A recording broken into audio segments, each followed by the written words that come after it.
awalnya tanggal April tahun lalu ya, lagi COVID tuh, baru PSBB, lagi ketat-ketatnya, terus tiba-tiba ketahuan ada tumor di perut bawah, bagian bawah. Besoknya cek ke dokter kandungan di USG, katanya disuruh MRI karena ada massa di perut. Terus di MRI ternyata benar ada massa sekitar 14 cm di perut.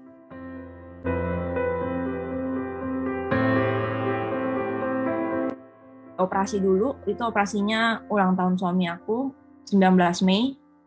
Terus diangkat ovarium kiri dan tumornya, itu gede banget tumornya, 14 cm gitu.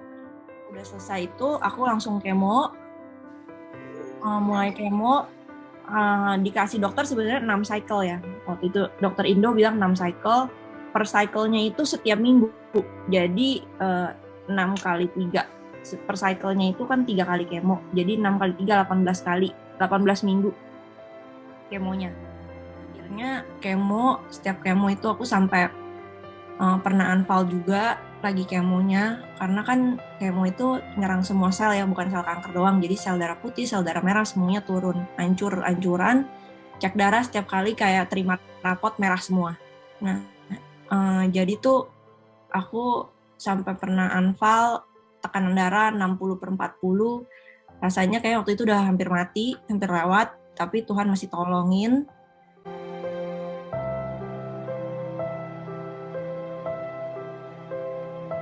Itu kan aku terbit polis tuh 6 Maret.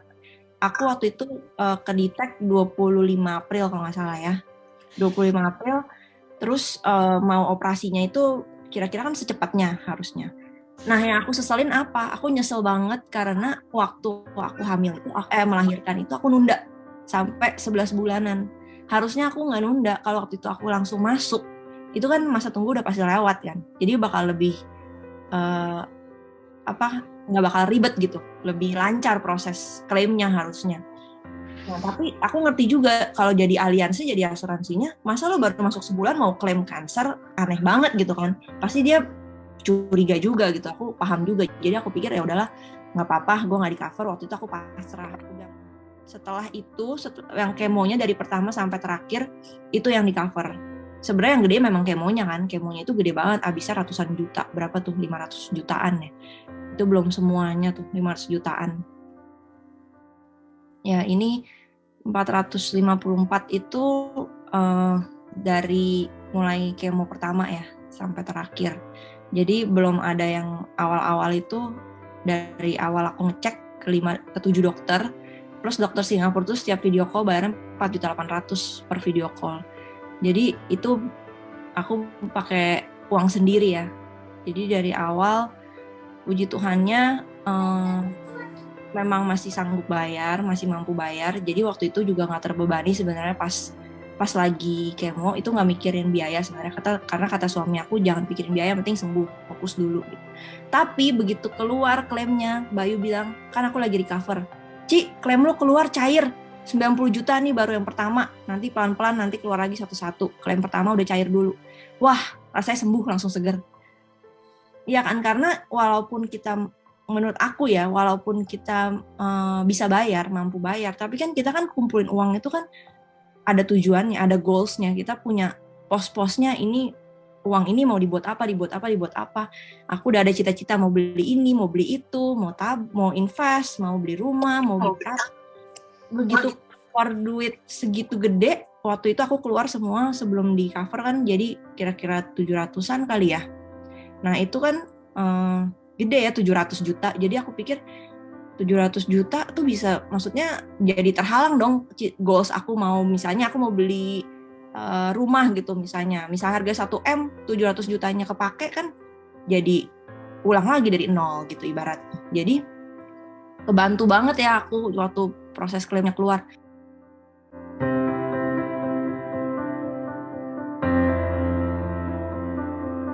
Menurut aku sih kalau kita itu manusia, asuransi itu sebenarnya tuh kayak bentuk tanggung jawab ke diri sendiri gitu. Jadi kalau misalnya kamu punya asuransi, misal kamu dari kamu udah bisa cari uang, kamu langsung beli asuransi sendiri gitu. Nah itu tuh menurut aku sebagai bentuk tanggung jawab, karena kalau misalnya nanti kamu sakit, kamu nggak perlu repotin orang tua kamu nggak perlu repotin nanti suami kamu, pasangan kamu, istri kamu, siapapun itu, anak kamu nggak perlu repotin orang lain, karena kamu ada yang cover gitu. Nggak perlu minta kanan kiri, nggak perlu minta bantuan saudara atau apalagi sumbangan, tapi kamu bisa dengan uang sedikit yang kamu sisihin setiap hari itu, kamu bisa bertanggung jawab sama diri kamu sendiri gitu. Karena kalau menurut aku tuh asuransi penting banget selain rumah ya, selain tempat tinggal. Jadi setelah tempat tinggal, nomor 2-nya itu menurut aku asuransi. Jadi kalau orang zaman sekarang kan banyak yang udah pakai iPhone terbaru tapi nggak punya asuransi. Menurut aku itu buat apa? Percuma gitu. Karena nih ya, aku kan udah pernah ngalamin ya. Aku udah pernah ngalamin sakit waktu itu. Saat aku sakit itu, aku pandangin lemari aku. Ya, begitu banyak tas, sepatu, baju, dan lain-lain semua yang aku beli. Buat apa? Aku cuma pakai baju rumah sakit. Buat apa? Nggak dipakai gitu. Yang kepake apa? Asuransi. Yang bantu apa? Asuransi gitu. Baju itu buat apa? Mati dibakar kok gitu. Maksudnya ya bukannya berarti kamu nggak boleh beli juga. Beli nggak apa-apa. Tapi priority-nya itu asuransinya dulu gitu. Menurut aku, maksud aku, cover lah diri lu sendiri. Jangan cuma luarnya doang lu cover bagus-bagus, tapi dalamnya lu nggak hargain diri lu, artinya gitu. Mobil aja kamu beli pakai asuransi, ya kan? Masa diri sendiri nggak diasuransiin? Menurut aku gitu. Tapi banyak juga orang yang merasa tuh kalau beli asuransi itu rugi gitu. Nanti nggak dapet apa-apa, cuma bayar premi doang, tapi nggak dapet apa-apa gitu. Nah kalau menurut aku ya, asuransi itu cuma ada 2, win sama win. Jadi kenapa win sama win? Kalau kamu beli asuransi, terus ternyata kamu sakit, untung gue punya asuransi, ya kan? Tapi kalau misalnya kamu beli asuransi, kamu bayar doang, nggak kepake asuransinya, untung gue sehat, ya kan? Itu sama-sama untung. Jadi jangan pikir rugi loh. Jangan pikir mau dapat uang dari asuransi. Kalau bisa amit-amit seumur hidup jangan pernah dapat uang dari asuransi kecuali nanti kalau udah mati, ya kan? Kalau bisa begitu pikirnya, jangan pikir bayar asuransi itu mau dapat sesuatu. Justru bayar asuransi jangan sampai gue dapat sesuatu. Gitu doanya.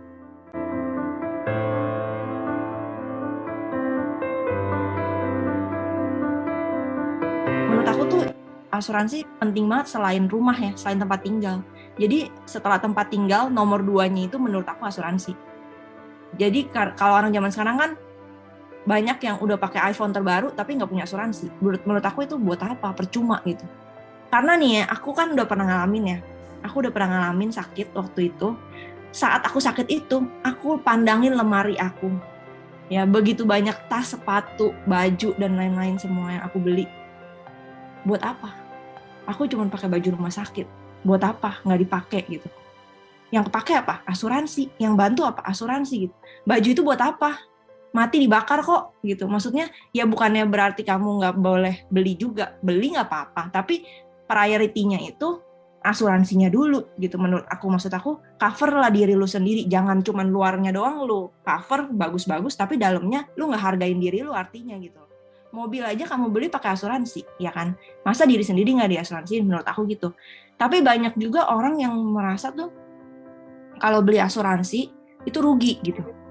Nanti nggak dapet apa-apa, cuma bayar premi doang, tapi nggak dapet apa-apa gitu. Nah kalau menurut aku ya, asuransi itu cuma ada 2, win sama win. Jadi kenapa win sama win?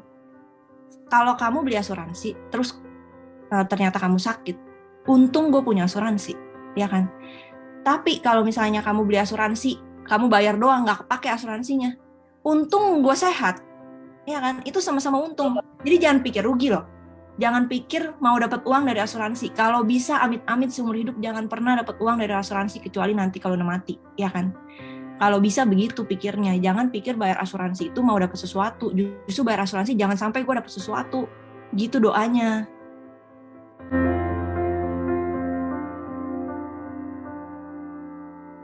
Kalau dari aku ya, mungkin kalian tuh kalau misalnya masih sehat, itu nggak bakal bisa mikir dan bayangin kalau one day kayak gimana ya, kalau kita ngelihat penyakit waktu kita sehat ya, waktu aku sehat, aku tuh ngelihat penyakit kritis kayak kanker atau apa itu, nggak mungkin lah, itu kan kayak satu dari berapa banyak orang, nggak mungkin lah kena gue gitu. Itu mah sialnya dia aja, anggapnya gitu. Kita mah enggak lah. Saran aku, jangan suka kepedean. Jangan suka kepedean. Karena kepedean itu yang kadang-kadang tuh bikin kita tuh pikir kita nggak butuh gitu. Ah, nggak butuh asuransi. Atau kita kepedean, ah, duit gue, tabungan gue masih banyak, bisa bayar lah. Misalnya gini, maksud aku. Misalnya dokter bilang, nih kamu mau pilih obat yang harganya 30.000 atau 1 juta gitu. Kalau misalnya pakai uang sendiri, kita akan mikir. Tapi kalau pakai asuransi, kita nggak akan mikir. Udah pasti kita mau yang terbaik, udah pasti kita berapapun harganya kita akan bayar. Kita akan dibayarin gitu sama asuransi. Jadi kita nggak perlu pikir, nggak perlu pusing biayanya. Karena kalau ngomong soal manfaat klaim, aku kan sebenarnya ini yang aku sharing hari ini cuma satu. Tapi aku tuh udah klaim berkali-kali sebenarnya nih. Setelah aku udah kena cancer, mami aku yang aku beliin asuransi, kecelakaan waktu lagi liburan, jatuh, tangannya patah. Itu juga klaim dibayarin semua. Terus kemarin kena COVID keluarga, aku sama suami aku juga klaim berapa ratus juta tuh dibayarin juga.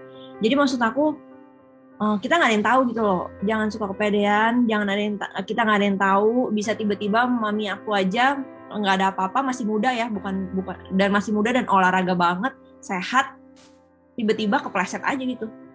Terus harus keluar tiba-tiba 150 juta lagi liburan. Jadi kita nggak ada yang tahu kapan kita kecelakaan, kapan kita kena sakit, kapan kita kenapa-kenapa. Ya lebih baik kita proteksi diri sedini mungkin, jangan ditunda, jangan nunggu gitu. Karena aku udah rasain sendiri nyeselnya nunggu. Jadi kalau bisa jangan nunggu-nunggu, jangan pikir kita pasti sehat terus, jangan pikir kita nggak mungkin, cerita-cerita itu cuma cerita orang gitu, karena one day bisa aja terjadi itu jadi cerita kita gitu. Karena aku juga nggak pernah mikir kalau ini bakal jadi cerita aku gitu loh.